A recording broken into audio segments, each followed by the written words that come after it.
we're immensely proud of the work that we do, and hopefully over the next 20 minutes we can demonstrate the impact on some of the projects that we've been delivering on the lives of so many young people.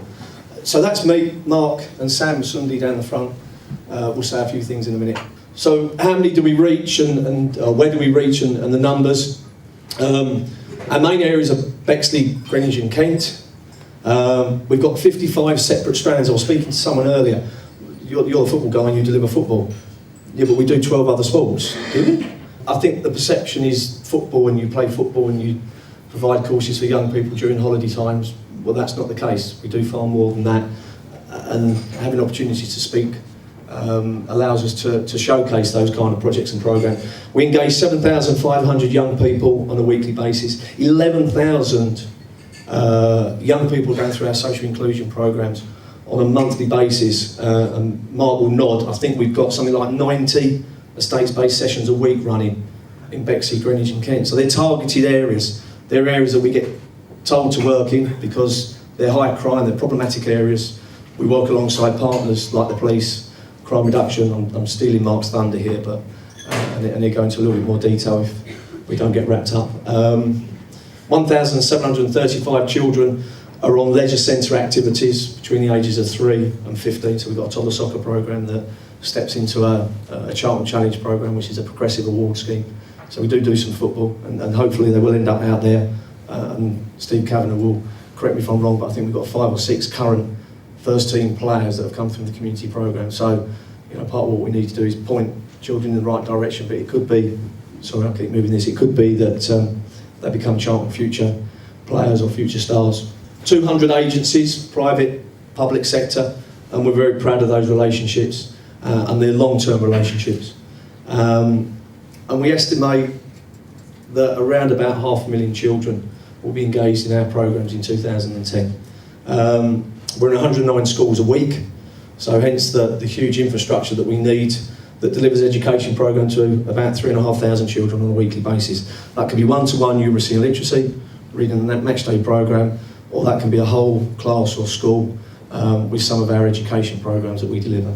And again, I've spoken to a couple of people tonight. Our work in South Africa is quite well known. We've been there 7 years. It's a partnership between British Airways, Metropolitan Police and the Foreign Commonwealth Office.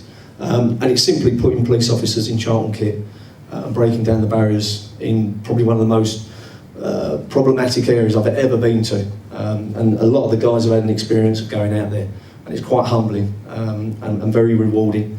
And we're very proud that we're at quite a high level down there now. Obviously we were there before the World Cup, so we can't be accused of just jumping on the bandwagon. We started a 3-year programme in Johannesburg.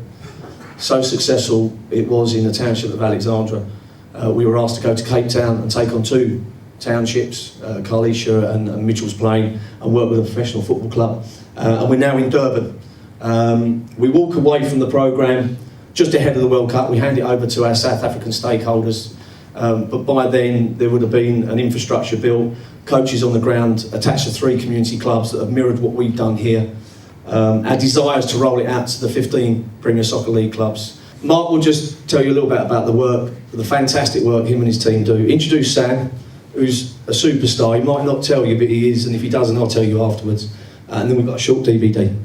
As Jason said, I mean, you saw me in a tracksuit running through. That's because I actually had just been coaching some football, and that's the only time, 2 times a week, that I actually coach any football, working for a football club. The rest of the time, it is us out in the community, interfacing with them, building up relationships with the community themselves, with the leaders, with the young people, with important stakeholders and agencies. And as Jason said, when he mentioned that he didn't know what the Tilly Award was, and it wasn't until the Borough Commander realised it was one of the most prestigious police awards you can win. We don't really talk about ourselves enough, which is why we're kind of obviously so shy and embarrassed at coming up and talking, but we don't, because we're out there kind of doing it. And I'm very proud that this has been my kind of one main job that I've ever been in since I left university, and that's a reason why I've stayed with it, because of the obviously working for Jason and working with all my colleagues and the work that we do. And whenever you kind of step back and realise and kind of take a look at what it is we actually deliver, you realise, flipping heck, I'm not at a bad place here.